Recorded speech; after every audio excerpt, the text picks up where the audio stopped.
চাঁদপুরের হাজীগঞ্জ উপজেলার বলাখাল গ্রামে ৩৫০ একর জমি জুড়ে চাষ করা হয় মিষ্টি কুমড়ার। চাহিদার চেয়ে বেশি ফলন পেয়ে খুশি হলেও মাঠে ব্যবসায়ীরা না আসায় হতাশ কৃষকেরা। কৃষকদের দাবি, সিন্ডিকেটের কারণে মাঠে ব্যবসায়ীরা আসছেন না, তাই ভালো দামও পাচ্ছেন না তারা। এখন আকার ভেদে ১০ থেকে ১২ টাকা দামে পাইকারি বিক্রয় করেন, যা বাজারে ৩০ থেকে ৪০ টাকা দামে বিক্রি হয়। অথচ মাঠে কৃষকেরা দাম পাচ্ছেন না। এতে অদৃশ্য সিন্ডিকেটে জিম্মি হয়ে পড়ে এখানকার কৃষকেরা। আমি মিষ্টি কুমড়া খেতে করছি। আমার ১৬ ঘন্টার ভিতরে আমার ৪৫,০০০ টাকা খরচ গেছে। আমার মাল যা হয়েছে আলহামদুলিল্লাহ, কিন্তু আমরা বাজার পাইতেছি না। যদি আমরা ১৬ টাকা ১৭ টাকা করে মালটা আমরা পাইতাম, তাহলে আমরা কৃষক কিছু লাভবান থাকতাম। আজকের বাজার হইলো ১২.৫ টাকা করে, এরপরে বহুত কষ্টে মাল বিক্রি করছি, বেয়ারই আসে নেই আমাদের হাত্র।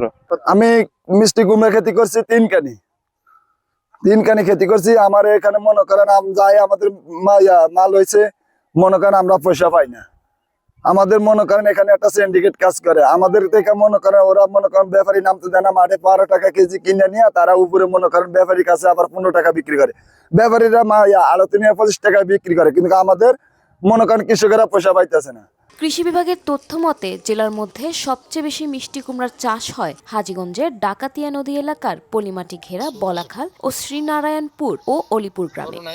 চলতি মৌসুমে কৃষকদের বিভিন্ন অভিযোগ রয়েছে দাম নিয়ে। তবে উৎপাদিত মিষ্টি কুমড়াগুলো সংরক্ষণে রেখে পরবর্তীতে বিভিন্ন কোম্পানির কাছে ভালো দামে বিক্রি করতে পারবেন বলছেন কৃষি বিভাগ। আরেকটা পরামর্শ দিচ্ছে যে ভাই, মিষ্টি কুমড়া তো পচে না, এটা তো ঘরের বারান্দা, ঘরের ভিতরে যদি আপনি ১৫ দিন ১ মাস রেখে দেন তাহলে কোনো সমস্যা নেই। তখন হয়েছে কি যে মিষ্টি কুমড়া আসছে, আবার ফুলকপি, বাঁধাকপি, মূলা, আলু, সকল শাকসবজি একসাথে আসছে। বিনিময় কৃষক যে সাধারণ ভোক্তা, তারা তো এত দরকার নেই সব শাকসবজি। তখন বলছে আপনারা একটু সংরক্ষণ করেন, কিছুদিন সংরক্ষণ করলে যখন আলু, মূলা, ফুলকপি, বাঁধাকপি, অন্যান্য শাকসবজি কমে যাবে, তখন আপনি মিষ্টি কুমড়াটা বাজারে চাললে আপনার লাভবান হবে। জেলায় এবছর ৮৩৫ হেক্টর জমিতে মিষ্টি কুমড়া চাষ করা হয়েছে, যেখানে ২২,০০০ মেট্রিক টন আবাদের লক্ষ্যমাত্রা। গেল বছরও লক্ষ্যমাত্রার চেয়ে বেশি ফলনের দাম না পেয়ে হতাশ হয় কৃষকেরা।